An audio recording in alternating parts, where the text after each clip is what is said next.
Écoutez, nous sommes ravis avec Antoine Arnaud, qui représente sa famille et la société Agache, propriétaire du club depuis un peu plus d'un an aujourd'hui. On était là il y a un an avec quelques dizaines de journalistes pour annoncer cette bonne nouvelle, puisque la famille Arnaud, accompagnée par Red Bull, a pris une position majoritaire dans le Paris FC. On en est ravis parce que tout ce qu'on fait aujourd'hui, et notamment cette extension, est aussi lié aux moyens nouveaux que nous mobilisons au sein du club.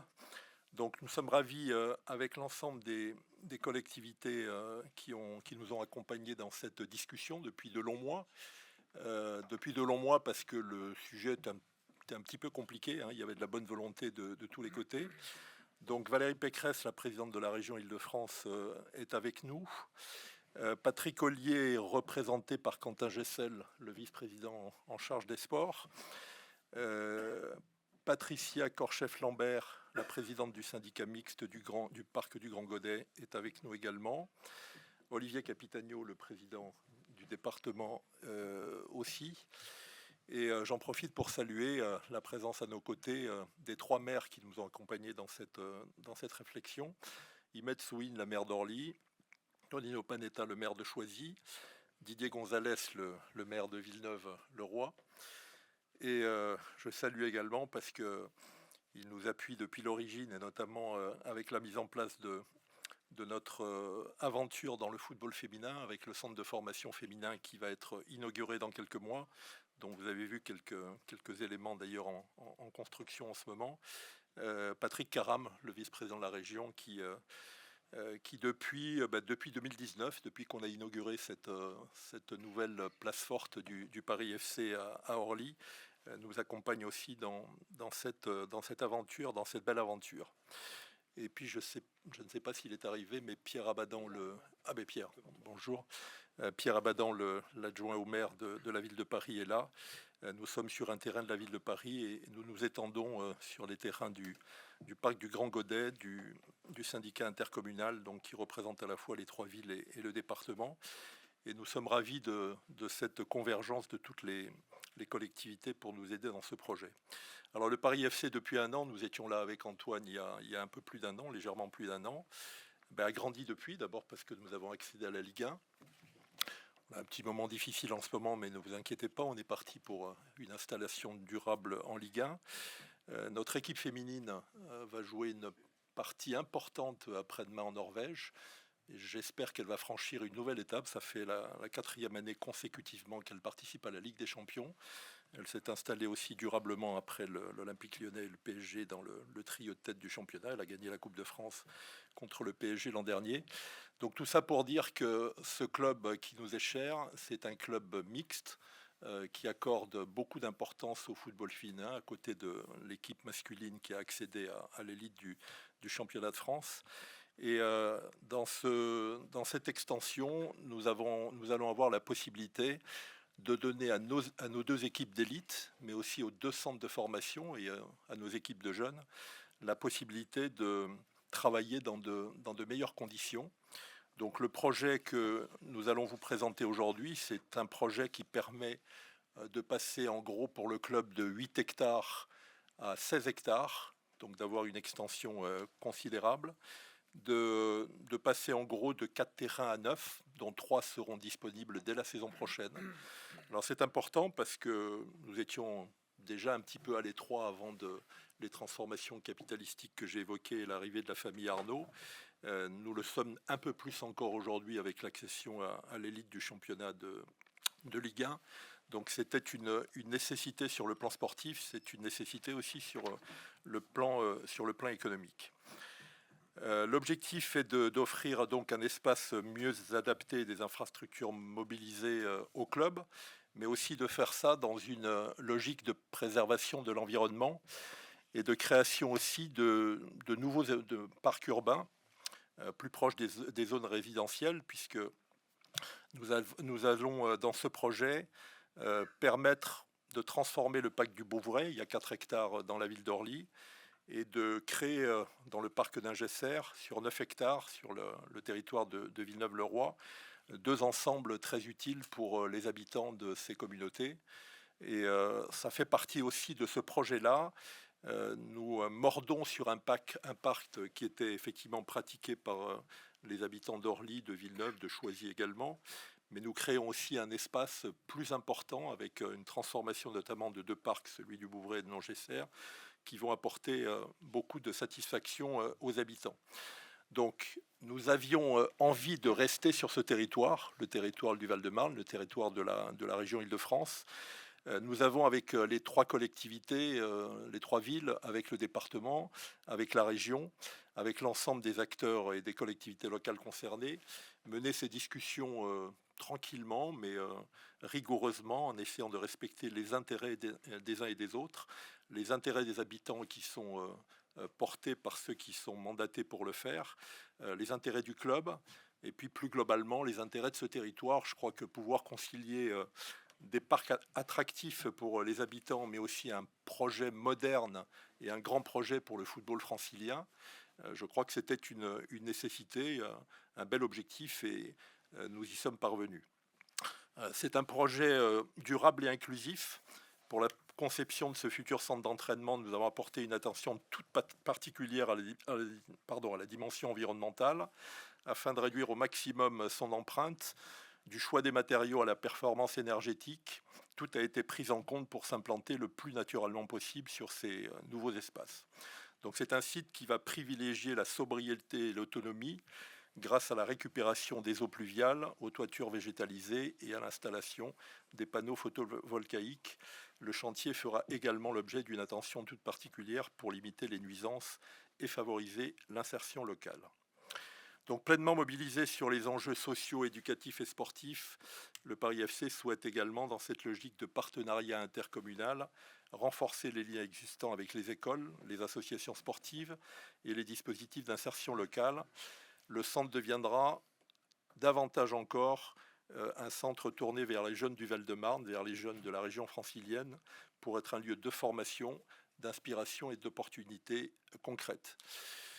Je voudrais remercier, en dehors bien entendu de la famille Arnaud qui a permis aussi ce développement, cette extension, parce que c'est un enjeu économique aussi important pour permettre à nos deux équipes premières et à nos deux centres de formation de vivre leur projet avec des conditions beaucoup plus satisfaisantes. Je voudrais donc remercier l'ensemble des collectivités qui vont s'exprimer maintenant, de la ville de Paris qui nous a permis de nous installer ici il y a quelques années, à celles que j'ai citées tout à l'heure et qui vont prendre la parole. Je pense qu'il y a eu dans cette longue négociation, mais qui était utile parce que les problèmes matériels qui étaient à régler étaient importants, il y a eu vraiment une excellente volonté de part et d'autre pour que ce beau projet pour le football francilien, je pense ce beau projet aussi pour le football français, qui en a besoin aujourd'hui sur un strict plan économique, pour que ce beau projet aboutisse. Je vais laisser la parole pour commencer à Valérie Pécresse. L'ensemble des partenaires pourra intervenir et Antoine Arnaud conclura cette conférence de presse et nous serons ensuite ouverts à l'échange avec vous et en répondant aux questions que vous voudrez bien vous poser. Valérie.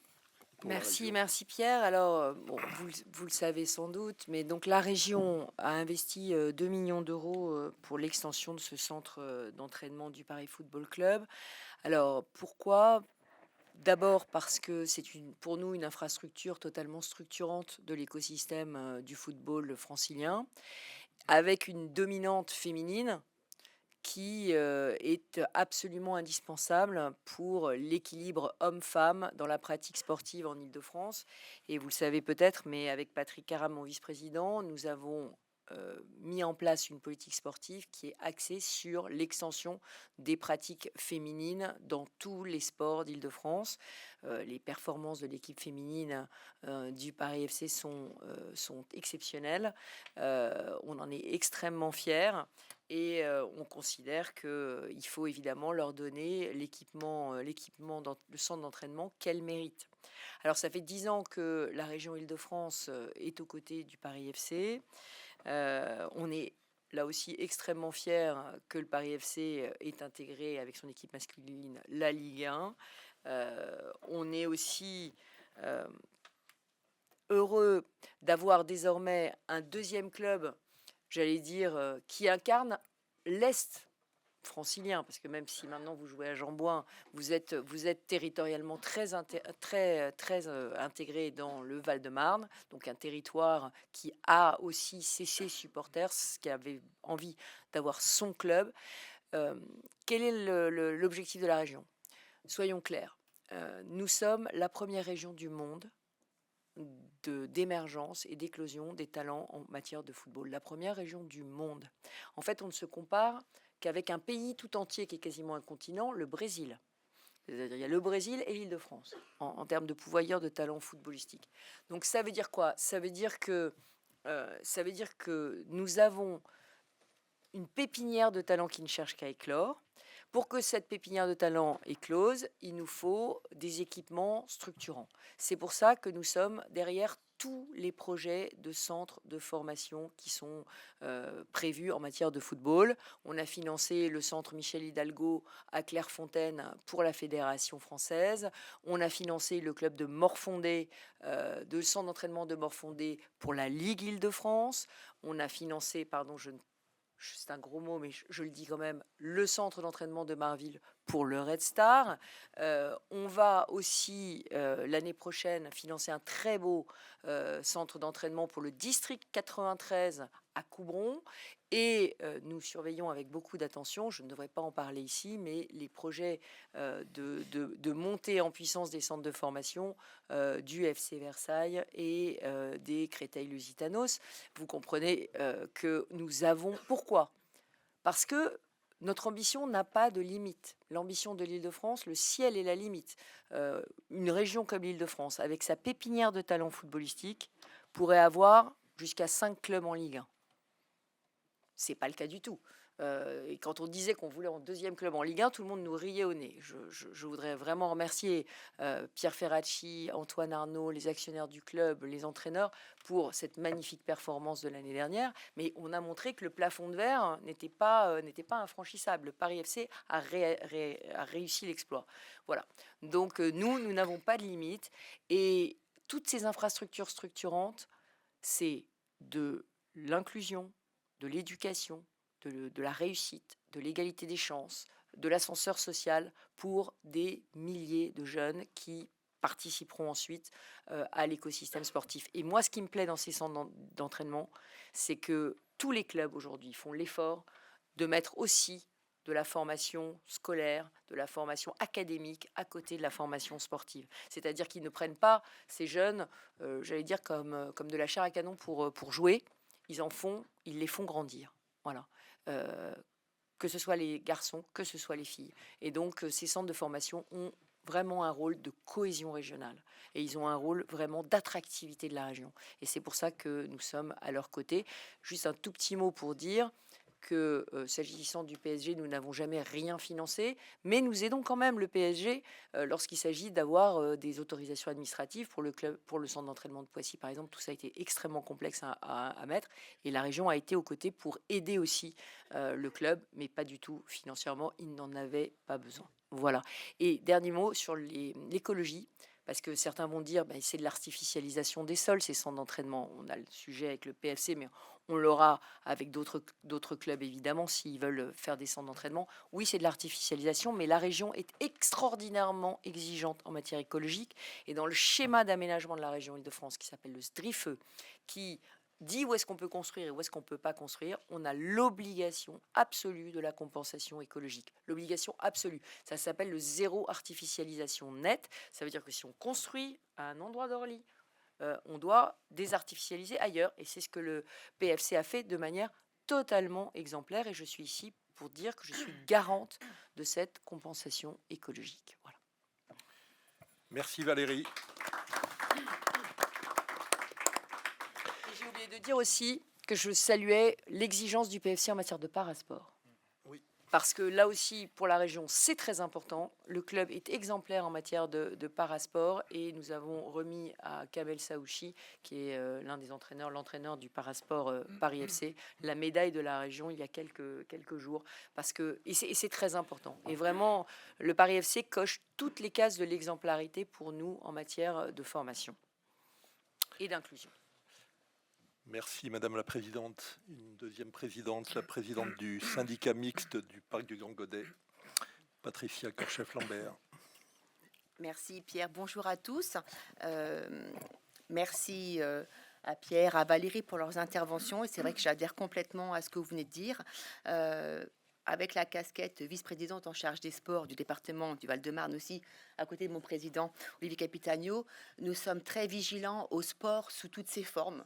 Sport santé, sport insertion, sport anti-décrochage scolaire, sport formation, sport olympisme, performance. Et c'est vrai que là, nous sommes dans le sport, sport performance et sport insertion, et notamment formation au niveau des jeunes. Et cela, nous y sommes très, très, très sensibles. Et nous apprécions beaucoup la formation, le sport féminin, et le Paris FC représente tous ces items que nous affectionnons. En tant que vice-présidente du Parc du Grand Godet, je suis très heureuse d'être parmi vous aujourd'hui pour officialiser cette convention d'occupation avec le Paris FC. Heureuse d'abord de l'intérêt que votre club a porté à notre parc et à notre territoire, un intérêt logique au regard de votre développement, de vos ambitions, de nos échanges par le passé et de votre implantation historique dans ce secteur.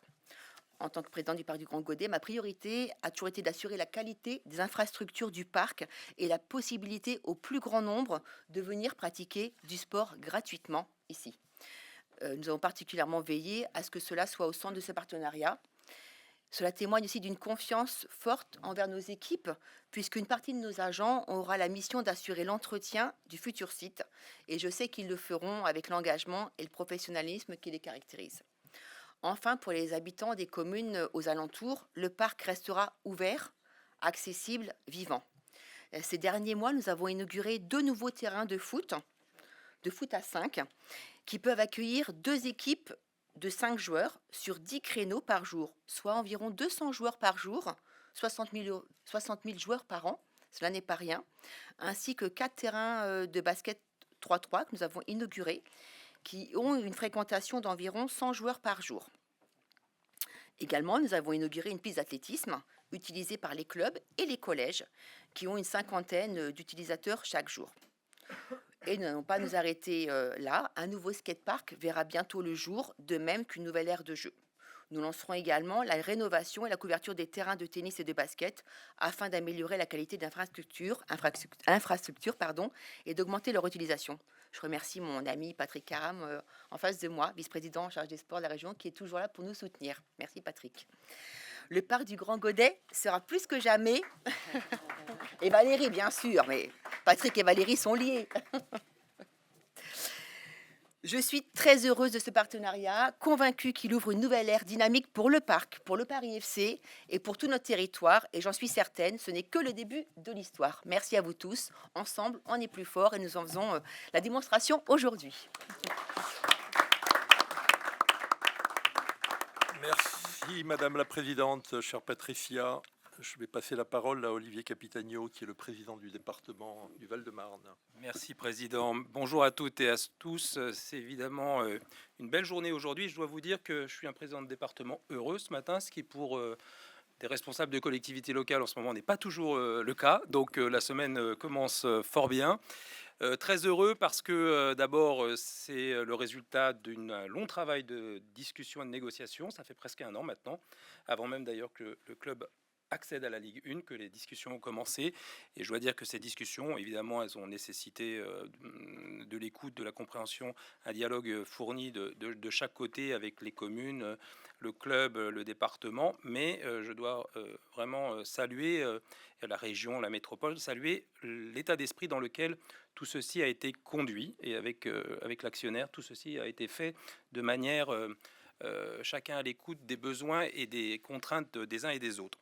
C'est une excellente nouvelle surtout pour notre territoire, pour notre département, parce que le fait que le Paris FC, installé certes dans le département du Val-de-Marne, sur le territoire de Paris, et je salue mon collègue parisien d'être présent ce matin, je le remercie d'être présent ce matin, c'était une bonne chose, mais cette implantation durable et son extension est vraiment une excellente nouvelle parce que c'est la première fois en fait que le Val-de-Marne va compter un club de foot en Ligue 1. Et donc ça, c'est quand même vraiment pour nous un élément de rayonnement et d'attractivité important. Et quand je dis implantation dans le territoire du Val-de-Marne, on parle évidemment ce matin du parc du Grand Godet, mais je tiens aussi à souligner l'implantation du Paris FC récente sur le parc interdépartemental de Choisy, que nous partageons d'ailleurs avec la ville de Paris. Donc c'est une très bonne nouvelle en matière de rayonnement et d'attractivité, mais c'était aussi une très bonne nouvelle pour les habitants du territoire, pour les habitants du département. Pourquoi? Parce qu'en fait, l'ADN, et ça a été très bien résumé, je n'insisterai pas longuement dessus, l'ADN du Paris FC, l'état d'esprit dans lequel ce club évolue, et celui que Antoine Arnaud veut contribuer à poursuivre, eh bien, ça correspond à des priorités de l'action départementale. Toute la dimension qui a été évoquée par Pierre Ferracci à l'instant concernant la dimension d'insertion, la dimension d'éducation, la dimension de formation des plus jeunes est évidemment pour le département, au regard d'ailleurs ne serait-ce que de ses compétences et des priorités qu'on lui donne, un axe de développement qui nous intéresse beaucoup. Et donc on est très heureux que cette philosophie qui nourrit le projet du Paris FC non seulement existe aujourd'hui, mais se poursuive dans l'avenir. La formation et l'éducation des plus jeunes est donc une priorité partagée entre le club et le département. Et en liaison avec ça, le fait que le club privilégie aussi le recrutement en Île-de-France, et je rejoins ce que disait la présidente Valérie Pécresse à l'instant, son recrutement, une filière de recrutement en Île-de-France, c'est un creuset régional d'ailleurs qui n'est pas si mauvais que cela, comme le disait Valérie, puisque je crois savoir qu'il y a à peu près 80% des joueurs en équipe nationale qui sont issus de la région Île-de-France. Donc je pense que le creuset est de bonne qualité, c'est le moins qu'on puisse dire. J'ajoute que pour notre département, c'est aussi une excellente nouvelle parce que le développement du Paris FC sur le territoire est aussi pourvoyeur d'emplois directs et indirects et d'une dimension d'insertion qui est très importante. Et enfin, parce que c'est un club, et je rejoins tout à fait ce que disait Valérie Pécresse à l'instant, qui met à l'honneur le football féminin à la même enseigne que le football masculin, et que cette question est pour nous une priorité dans les enjeux en matière sportive au département du Val-de-Marne. Ce que je constate ici, c'est que vous avez une implantation qui est assez favorable, parce que le lieu est en soi original. Je pense que tout le monde aura constaté qu'on est dans un cercle parfait, protégé par une voie de retournement ferroviaire, mais on est dans un cercle parfait comme une bulle, quelque part une bulle à proximité de Paris, dans un cadre extrêmement... oui, ça a rapport avec la veuve Clicquot, non, peut-être. Une bulle qui est tout à fait protégée, dans un cadre vert, verdoyant, agréable. Et je pense que c'est vraiment des conditions utiles et nécessaires pour permettre au Paris FC de développer son projet. C'est quand même plus de 8 hectares supplémentaires qui ont été rajoutés. Il restera à peu près 2 hectares à disposition du public. Et je tiens vraiment à saluer, à y remercier le Paris FC, mais aussi les communes. Parce que si le département était totalement enthousiaste dès le départ pour se lancer dans cette opération, il y avait bien sûr des contraintes à prendre en considération du point de vue des collectivités locales, et le syndicat propriétaire de ces terrains est composé à 50% du département, et les 50 autres pourcents sont les 3 communes. Donc il était important qu'on trouve tous ensemble un accord, et je crois vraiment qu'on peut dire qu'il y a eu un travail collectif dans lequel... qui a permis cette réalisation, grâce aussi au soutien, je tiens à le saluer, et à l'engagement de la présidente de région, de Patrick Caram, et de la métropole du Grand Paris, sans qui les choses n'auraient pas été possibles, il faut bien le dire. Et donc on est tout à fait reconnaissant de cet engagement à nos côtés, parce que pour un territoire comme le Val-de-Marne, ce qui se passe aujourd'hui est vraiment une très bonne nouvelle.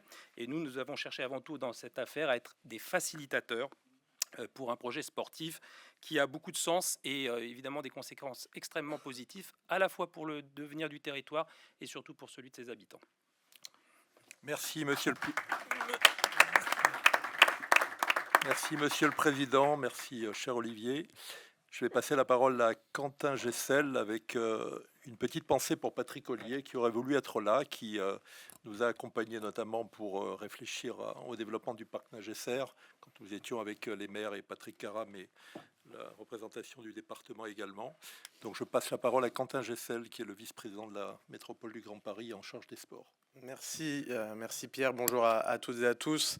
Je ne vais pas redire ce qui a été dit par les précédents interlocuteurs, mais je pense qu'on est toutes et tous très heureux d'être là ce matin pour célébrer, si on peut le dire comme ça, cette étape importante pour le développement du Paris Football Club ici sur ce site, puisque évidemment l'arrivée du PFC en Ligue 1 pour l'équipe masculine et le développement toujours avec des titres à aller chercher pour l'équipe féminine, c'est évidemment une fierté dans laquelle la métropole veut aussi s'inscrire avec vous, Monsieur le Président et chers collègues. Alors évidemment, il y a quelques mois, on avait eu à la métropole avec Patrick Ollier un appel notamment du maire de Villeneuve-le-Roi, Didier Gonzalez, qui nous avait sollicité pour nous dire qu'il y avait un besoin aussi pour défendre l'intérêt des habitants dans ce projet, puisque le développement du centre d'entraînement ici nécessitait aussi de trouver un terrain ailleurs pour répondre aux besoins des habitants en termes d'aménagement urbain, de développement d'espaces accessibles à tous les habitants. Et c'est dans ce sens que la métropole s'est inscrite dans ce projet, puisque nous libérons, dans le cadre de l'opération d'intérêt métropolitain, nous libérons une partie du site de la Grusie pour reconstituer ce parc du Grand Godet.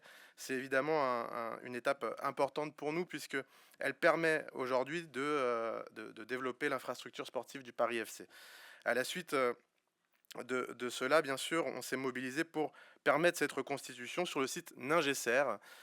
C'est un site situé à Villeneuve-le-Roi. Et au-delà de la création de ce nouveau parc public à Villeneuve-le-Roi qui sera d'une surface de 9 hectares, la métropole accompagnera bien sûr l'aménagement d'espaces mieux adaptés et d'infrastructures modernes au bénéfice des habitants du Val-de-Marne et en particulier aux plus jeunes, cher Didier, avec la création d'un centre de loisirs sur ce parc permettant aux plus jeunes de profiter pleinement de la proximité du centre d'entraînement du Paris FC. Alors évidemment, tout à l'heure, Président, vous disiez que vous souhaitiez une installation durable du club en Ligue 1. Nous sommes là, bien sûr, pour vous accompagner dans la croissance du club et tout simplement pour la bonne raison que le rayonnement du Paris FC qui se développe, c'est aussi le rayonnement de la métropole du Grand Paris, mais surtout le rayonnement de ses communes et de ses habitants. Merci. Merci Quentin. Et pour conclure cette présentation, je vais laisser la parole à Antoine Arnaud. Merci Président, Madame la Présidente, Monsieur le Président, Monsieur le Vice-président, Mesdames et Messieurs les élus, merci de votre présence, merci de votre confiance. Nous étions ici il y a un peu plus d'un an maintenant pour annoncer la reprise du club et nous avions à l'époque beaucoup insisté sur le tempo, un tempo méthodique et réfléchi. Et un an après, c'est vrai que certaines étapes ont déjà été franchies. Pierre l'a mentionné, évidemment, la montée en Ligue 1. Le premier grand trophée aussi des équipes féminines, premier grand trophée de l'histoire du club qui trône désormais dans notre petite salle des trophées, mais qui on l'espère s'agrandira bientôt. Et je crois que aujourd'hui c'est une étape encore plus importante que les deux précédentes. Parce que la clé de voûte de ce projet, c'est réellement la formation, c'est réellement de continuer à travailler ce tissu local et ce fameux vivier de joueurs franciliens, de jeunes qui trop souvent partent hors d'Île-de-France ou partent même parfois à l'étranger pour éclore et développer leur talent ailleurs. Il y a une personne que j'aimerais saluer aujourd'hui, c'est Pierre Ferracci. Tout cela, c'est grâce à lui. Et c'est lui qui a implanté le centre d'entraînement et de formation du Paris FC ici en 2019 à Orly. Et c'est lui qui, dès le départ, a insisté pour essayer, autant que faire se peut, d'agrandir et d'étendre ce centre de formation et d'entraînement ici même. Évidemment, d'autres options avaient été envisagées, mais il n'a pas dû insister très longtemps. Mais c'est vrai que ce qu'il a fait pour ce club, son ambition à l'époque et sa détermination pendant toutes ces années, alors que beaucoup, au fil du temps, comme vous le disiez, Madame la Présidente, annonçaient ce plafond de verre et disaient que c'était impossible à Paris d'avoir 2 clubs, entre guillemets, sérieux. Eh bien, Pierre, grâce à son travail et à sa force de caractère, a prouvé le contraire. Donc j'aimerais saluer son parcours et le remercier particulièrement aujourd'hui. Merci bien évidemment également aussi à toutes les parties prenantes et toutes celles et ceux qui sont ici et qui ont aidé. Bien évidemment la région, le département, les communes. Et je tiens à insister aussi sur le fait que cette extension, ce sera ce que j'appelle du gagnant-gagnant-gagnant. Ce sera bien évidemment gagnant pour le club qui pourra, j'espère, encore mieux performer et avoir des installations encore plus dignes du haut niveau qu'il espère représenter à l'avenir. Ce sera gagnant bien évidemment pour tous les habitants de la région, du département, mais aussi plus particulièrement des communes avoisinantes ici, et les élus locaux qui sont présents ici sauront, je pense, en témoigner à l'avenir. Les installations, personne ne sera lésé dans cette histoire, les installations seront améliorées. Je pense que on peut même affirmer que les habitants des communes verront tout cela d'un très bon œil. Alors évidemment, il y aura une période d'1 an ou 1 an et demi où tout ça sera en travaux et où il y aura probablement des personnes qui pourront penser que ça n'arrivera pas. Mais je pense que dès, je dirais, 2027, tout le monde se rendra compte que c'était pour le bien commun et une amélioration générale de ces installations. Et enfin, le dernier gagnant dans l'histoire, c'est notre jeunesse, le sport féminin, masculin, et évidemment une amélioration constante de la formation de ces jeunes qui méritent d'éclore au plus près de là où ils vivent et les faire déménager ou bouger pour leur famille, pour eux-mêmes, ce n'est jamais très, très positif. Donc on a hâte de les voir d'abord dans notre centre de formation, puis, on l'espère, sur nos terrains de Ligue 1. Voilà. Merci encore une fois à tous. Nous serons dignes de la confiance qui nous a été accordée et nous sommes prêts maintenant à répondre à vos questions. Merci de votre attention.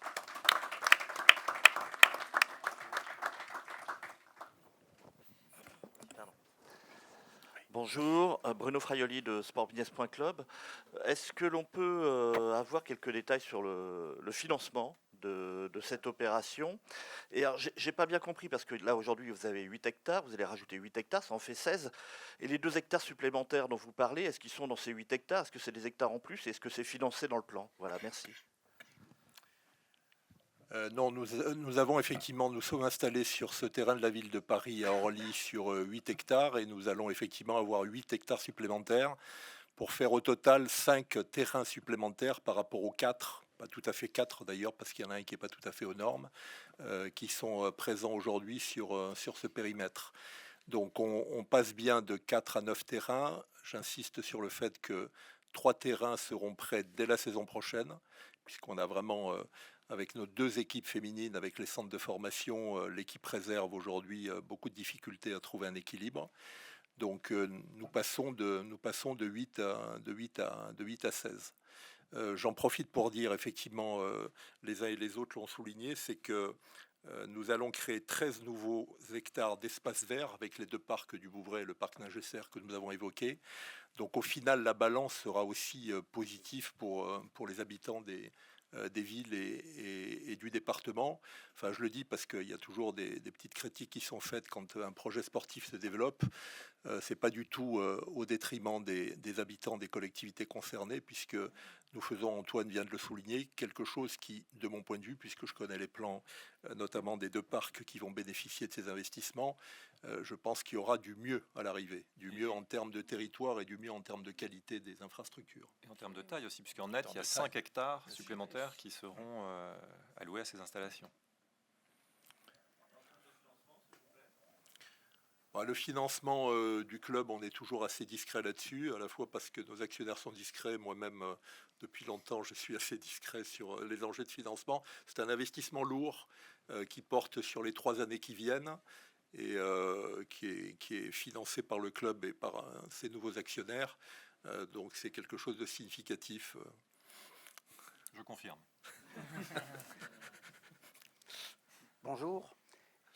Emmanuel Baranguet pour l'agence France Presse. Est-ce que votre partenaire Red Bull intervient aussi dans ce projet, d'une part financement, mais surtout leur expertise? Ils ont déjà travaillé dans plein de clubs différents. Est-ce qu'ils vous ont donné un petit coup de main ou des petits conseils sur l'architecture, l'agencement des pièces, etc., etc.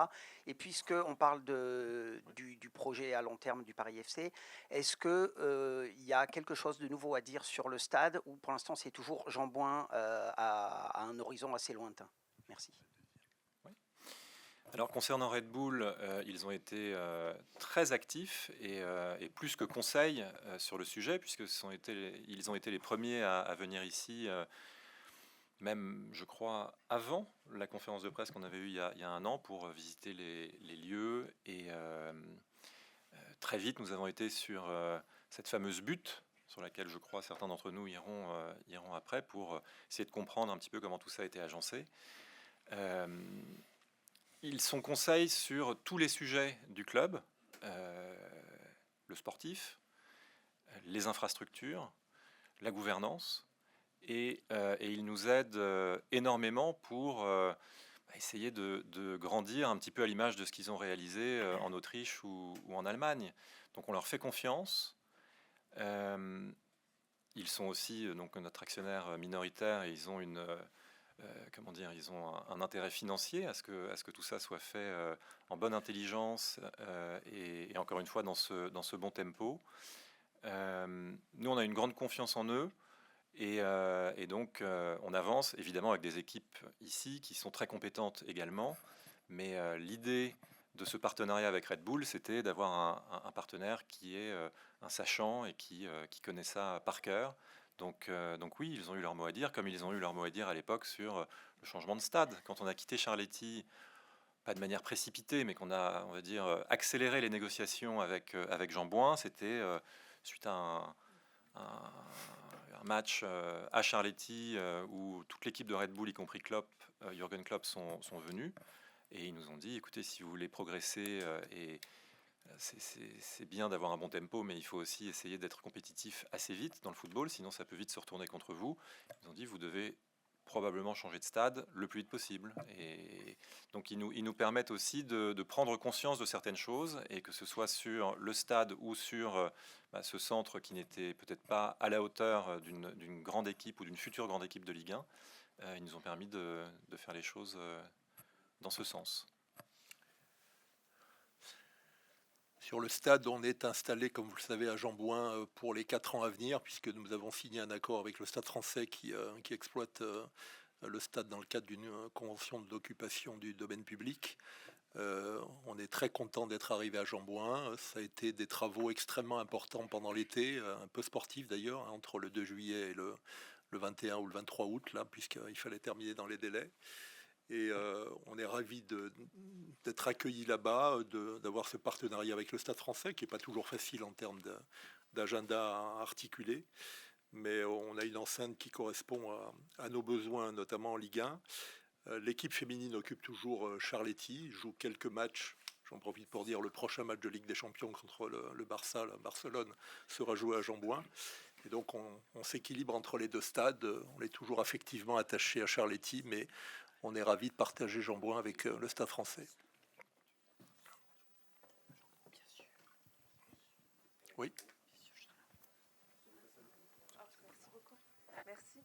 Cécile Dubois, 94 citoyens. Est-ce que vous avez quelques précisions concernant le lieu d'habitation des personnes qui viennent s'entraîner ici? Est-ce que, puisque le choix de... Alors c'est très bien desservi par les transports ici, mais est-ce que vous avez une idée de l'origine d'habitation des personnes? Et cette extension, je suis désolée, et je vous prie de m'excuser de mon retard, parce que peut-être avez-vous donné ces informations, mais en termes de nombre de personnes qui vont s'entraîner, combien de personnes vont s'entraîner ici? Vous avez à la fois les deux équipes premières masculines et féminines. Vous avez l'équipe réserve également qui s'entraîne. Et puis avec les deux centres de formation masculin et féminin, ça fait aussi quelques dizaines de personnes supplémentaires. Sur l'origine des joueuses et des joueurs qui s'entraînent ici, elle concerne toute la région parisienne, avec une concentration autour des terrains qui sont aujourd'hui à la disposition du club. Mais on est un club francilien. La présidente de la région a dit que nous étions plutôt de l'est de la région et on en est très fiers, mais on a vocation à rayonner sur tout le territoire. C'est pour ça qu'on est en train aussi de bâtir des capacités d'hébergement et d'internat pour nos jeunes pousses, à la fois du côté féminin et du côté masculin. Puisque même si les transports collectifs sont bien développés par la région, et parfois quand on vient du nord ou du sud, c'est un peu compliqué et qu'on s'entraîne tous les jours. Donc on essaie d'héberger les jeunes pousses qui ont ces temps de déplacement importants à opérer. Oui. Bonjour, David Alias, RMC Sport au fond de la salle. Voilà. Bonjour. Je voulais savoir, avec l'agrandissement, justement, ce projet d'agrandissement du centre de formation, est-ce qu'il y a aussi l'objectif derrière de venir concurrencer le Paris Saint-Germain en recrutant justement les jeunes talents masculins, féminins de la région? Et est-ce que peut-être sportivement aussi, avec les autres actionnaires, Red Bull, vous vous êtes fixé des objectifs à long terme et se dire en 2028, il faut qu'on soit à ce niveau-là, en 2030 et en 2035? Est-ce que c'est un projet de longue haleine? Alors pour relayer ce qu'a dit Antoine tout à l'heure, moi j'ai toujours plaisir à citer ce que m'avait dit Arsène Wenger quand je me suis lancé dans cette aventure un peu folle, et merci Antoine d'avoir souligné l'effort qui a été consenti avec toutes les équipes qui m'ont accompagné depuis une quinzaine d'années.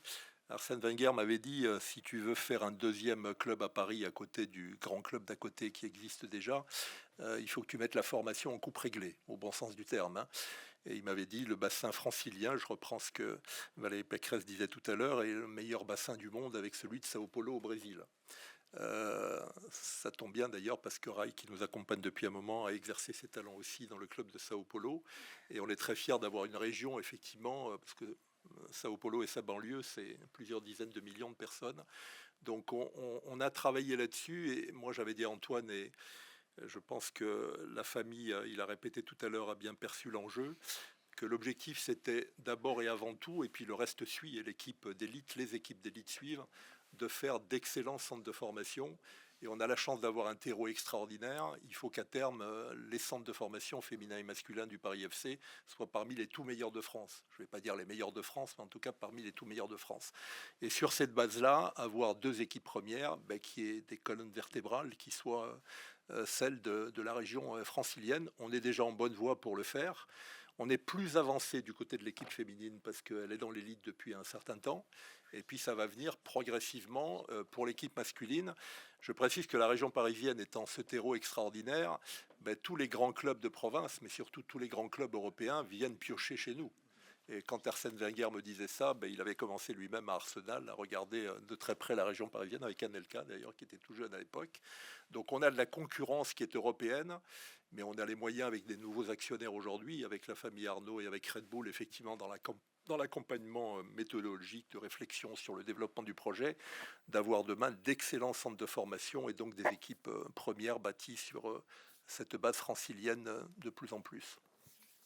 Après, en 2028-2030, Antoine s'est souvent exprimé là-dessus, step by step, étape par étape. Alors je sais bien qu'il y a beaucoup d'engouement autour du club en ce moment et que on voudrait que ces étapes soient brûlées, mais la construction de ce territoire-là d'entraînement, de formation, c'est, Antoine l'a dit, c'est une étape essentielle pour que le club se développe sur des bases solides, ne brûle pas les étapes tout en ayant des ambitions élevées pour la suite.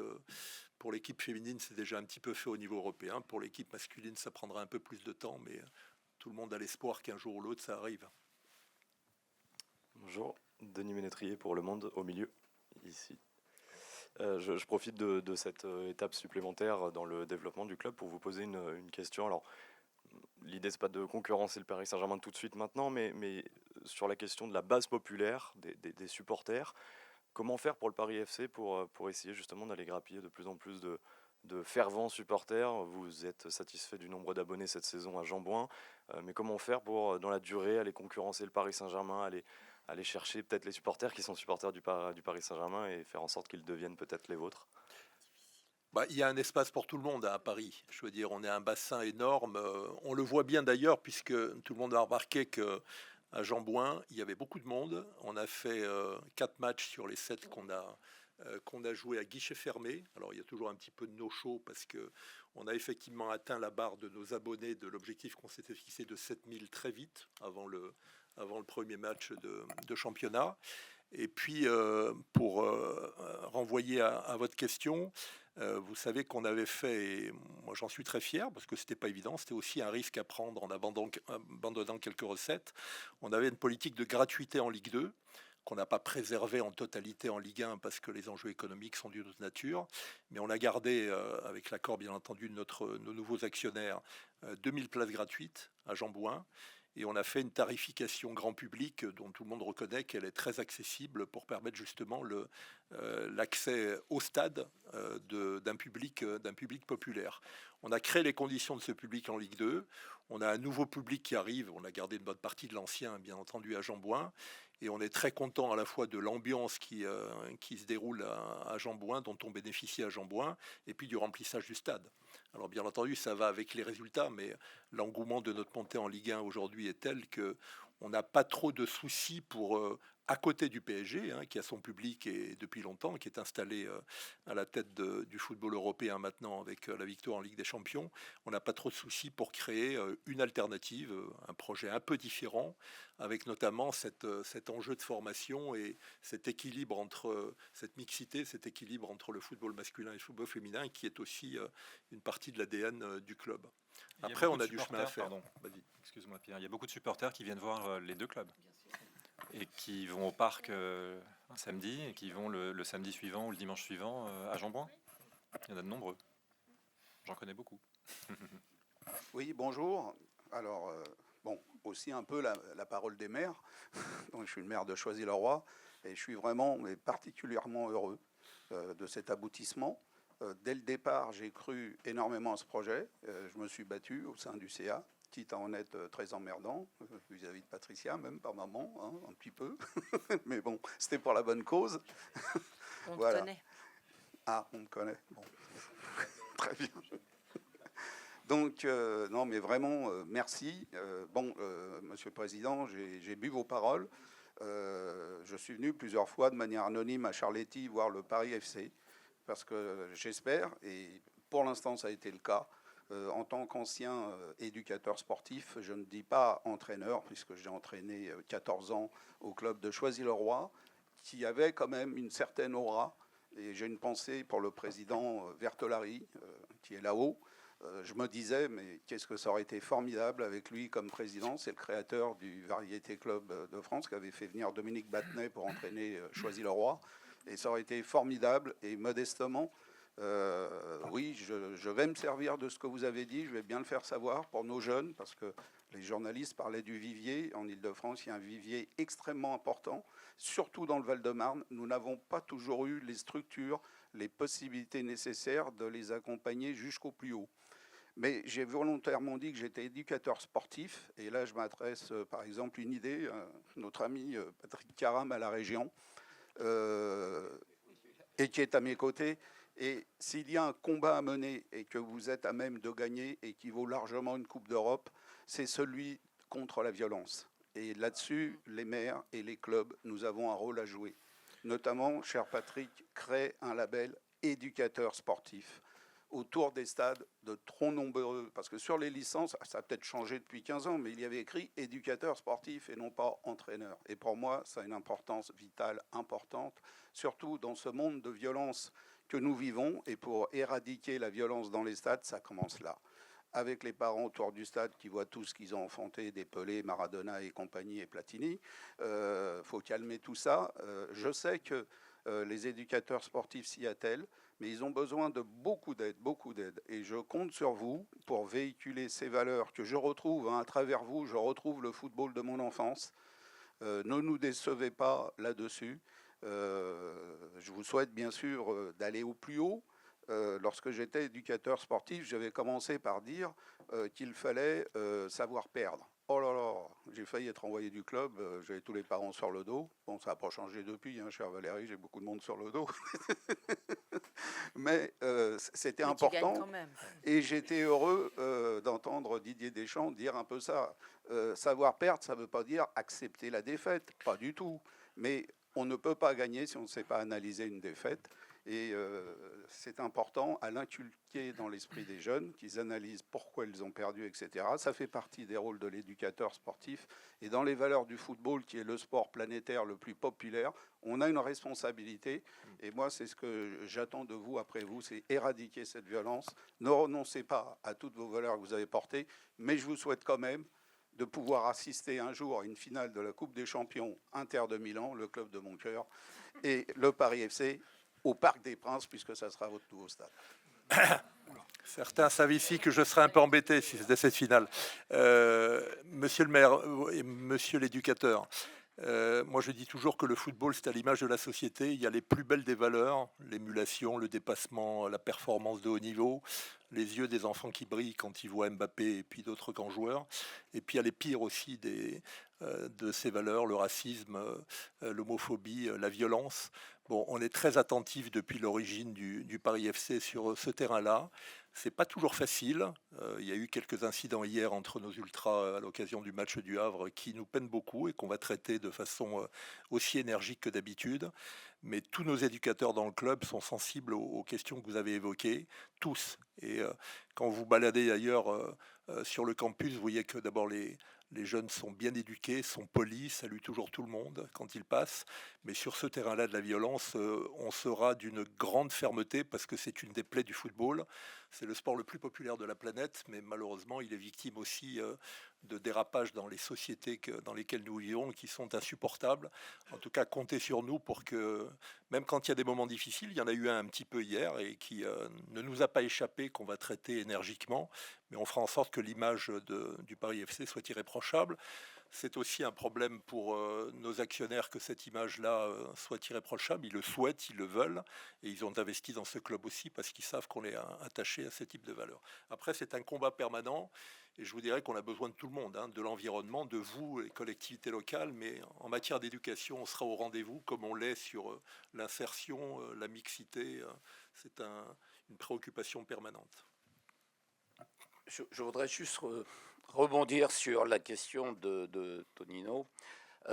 Depuis que nous sommes en situation, nous avons fait de cette question avec Valérie Pécresse un marqueur de notre politique. La question, pas simplement des violences, des dérives, l'homophobie, les violences sexuelles, les agressions, et sur le foot en particulier, nous avons lancé plusieurs programmes et nous travaillons non seulement avec la Ligue Île-de-France de foot, nous sommes le premier partenaire de la Ligue, comme nous le sommes de toutes les ligues et comités franciliens, mais nous avons mis en place toute une série de dispositifs avec à chaque fois une alerte, le lien que nous faisons avec les maires qui sont concernés, avec aussi tolérance zéro. Là, je suis très clair, tolérance zéro, il y a eu des problèmes hier à Orly, je vais prendre la tâche de Jamel Sanjak, je ne laisserai pas passer. Je suis très clair qu'il ne peut pas y avoir des dérives avec des violences, des gamins qui se retrouvent ensuite à l'hôpital et on resterait bras croisés. Je considère, avec Valérie Pécresse, que les pouvoirs publics ont une responsabilité et la responsabilité ne doit pas être laissée seulement au mouvement sportif. Nous sommes là pour les accompagner, les coacher, les tuteler. J'ajoute que nous allons lancer un grand programme. Alors je me permets de ne pas trop le dévoiler, mais c'est des violences bord de terrain. Ça va être totalement innovant parce qu'aujourd'hui, il faut changer de braquet. Le problème, c'est que ça revient. On forme des éducateurs. On en a formé plusieurs dizaines de milliers d'éducateurs. Ils partent, ils arrêtent, on en forme d'autres. On forme également des arbitres. En fait, on a une vraie politique, mais à chaque fois, il faut remettre le couvert. C'est Sisyphe qui voit son obligation de refaire à chaque fois les mêmes choses. On continuera. Et rassure-toi, comme Valérie Pécresse a la bonté de me donner des budgets qui augmentent chaque année. Et cette année encore. Ça va dépendre du Parlement. Ça va dépendre du Parlement. Là, nous avons les moyens d'avancer. Un petit peu la limite. Merci Patrick. Mais ce qui est important aussi pour nous, c'est le rapport des grands clubs avec les associations sportives de proximité. Et ça, c'est très très important. Et les grands clubs structurent aujourd'hui des partenariats extrêmement fructueux avec les clubs de proximité. Et il y a une exemplarité du grand club qui est évidemment très importante. Et voilà. Et on a tout notre réseau de prévention des risques en Île-de-France travaille énormément avec les clubs de foot. Énormément. Tous les clubs de foot de terrain. Bonjour, Marion Canu pour Le Parisien. Est-ce qu'on pourra avoir un peu plus de détails sur le calendrier? Vous avez évoqué les 3 terrains disponibles de la saison prochaine, mais est-ce que dans sa globalité, on pourrait savoir à quelle échéance vous espérez voir le projet abouti? Merci beaucoup. La priorité des priorités, c'est les 3 terrains pour la saison prochaine et on a l'objectif de les terminer avant le début de la saison prochaine pour permettre à l'ensemble des équipes de s'entraîner correctement. Et ensuite, le projet a vocation à se dérouler jusqu'à 2028.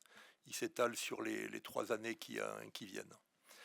Bon, et on espère bien entendu que tous les problèmes administratifs seront traités avec célérité, mais on fait confiance aux collectivités, aux services concernés pour nous aider en la matière. Mais l'objectif là, c'est les 3 terrains pour la fin de la saison en cours et donc pour le début de la saison prochaine. C'est un urgent besoin pour le club aujourd'hui. Alessandro Grandesso, Gazzetta dello Sport. On parle beaucoup des talents de l'Île-de-France. Je me demandais si votre objectif, c'est le même qu'avait à l'époque le président du Paris Saint-Germain, Nasser Al-Khelaifi, qui disait qu'il voulait trouver le nouveau Messi ici, et si c'est aussi de gagner une Champions League avec un but d'un joueur formé ici, pas forcément contre une équipe italienne peut-être.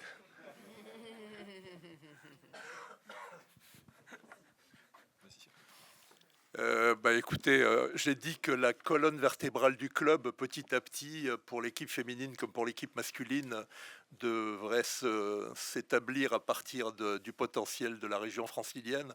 Donc, on sait très bien quelles sont les ressources de la région francilienne. Il y a des joueurs dans les grands clubs européens aujourd'hui, bien entendu au PSG également.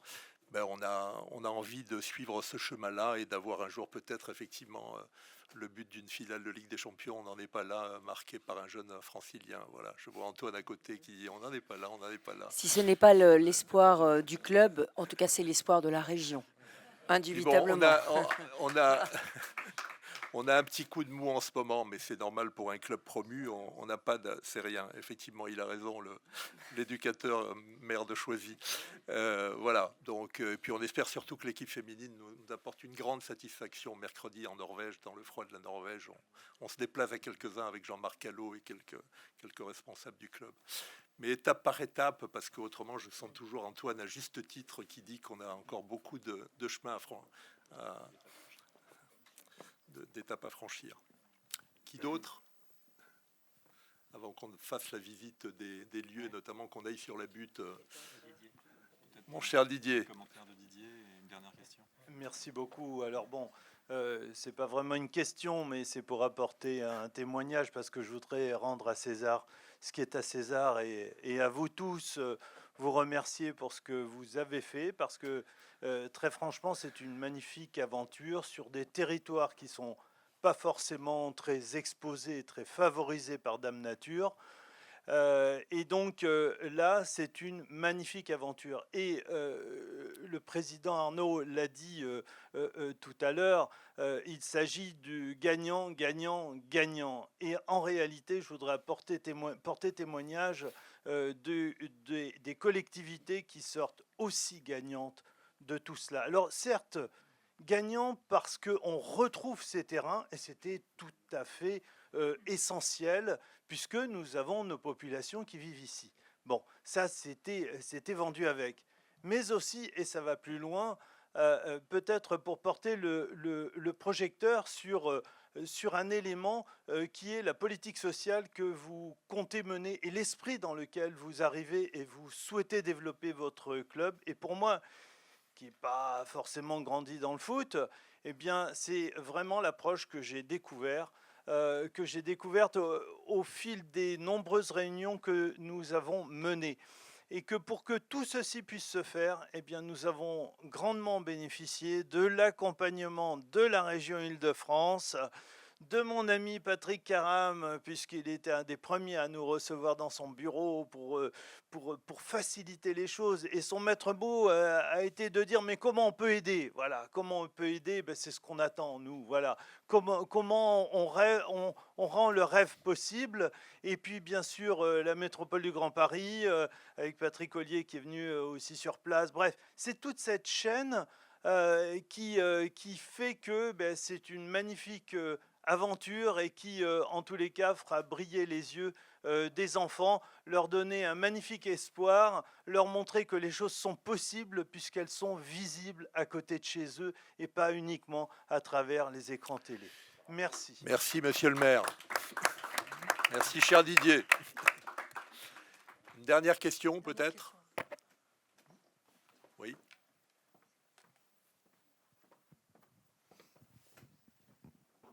Merci, toujours David Elias pour RMC Sport. Vous parliez tout à l'heure du petit coup de mou que traverse le club en ce moment en championnat. Néanmoins, je voulais savoir si vous étiez déjà premièrement quand même satisfait sportivement du début de saison du club qui fait ses premiers pas dans l'élite. Et puis, ça c'est peut-être plus une petite question pour Monsieur Arnaud. Il y a quand même le petit classique PSG-PFC qui s'annonce début janvier. Vous êtes supporter du Paris Saint-Germain, vous n'en êtes pas caché. Ça ne sera pas trop difficile à regarder pour vous. Comment ça va se passer? Alors, pour répondre à la première question, non, pas déçu du tout. Le championnat de France est un championnat compliqué, on le connaît bien. Et l'équipe est belle à voir jouer. C'est vrai qu'on mériterait d'avoir, à mon avis, quelques points de plus, mais c'est difficile. Voilà, il faut aller chercher les points les uns après les autres. Un point hier au Havre. Vous avez peut-être vu qu'on n'a pas sauvé un penalty, mais on a eu un penalty contre nous là, à peu près à 10 minutes de la fin. On a aussi l'occasion de marquer 2 ou 3 fois et de rentrer avec les 3 points, mais ça n'a pas été le cas. Je pense qu'on va prendre les matchs les uns après les autres. Le prochain, c'est Toulouse. Ensuite, il y a un match de Coupe de France. Et ensuite, en effet, il y a ce fameux derby. Alors, pour moi, il est un peu particulier. En effet, j'ai été supporter du PSG pendant de très nombreuses années. Désormais, je suis supporter du Paris FC. Et même plus que supporter. Enfin, ça y est, il est injecté dans mon ADN à 100%. Donc, et j'ai toujours dit d'ailleurs que ce match-là, bien évidemment, je serais... plus qu'en faveur du Paris FC, je supporterai à fond notre club. Voilà, donc il n'y a même pas de doute, mais oui, il aura une saveur particulière, et être dans la corbeille, j'y ai été, je pense, des centaines de fois, mais y être en tant qu'actionnaire et représentant du club, de l'équipe adverse, ça va être un peu spécial, en effet. Bon, j'ai été abonné au PSG bien avant Antoine, ça c'est le bénéfice de l'âge, ça passe. Ça passe. Quand on investit dans un projet de ce type, comme actionnaire, comme dirigeant, comme supporter, et Antoine a pris le relais, on oublie un petit peu le club tout en le respectant parce qu'il a fait de belles choses et on en fera de très belles demain aussi. Merci à vous tous. Merci. Merci. Merci à toi.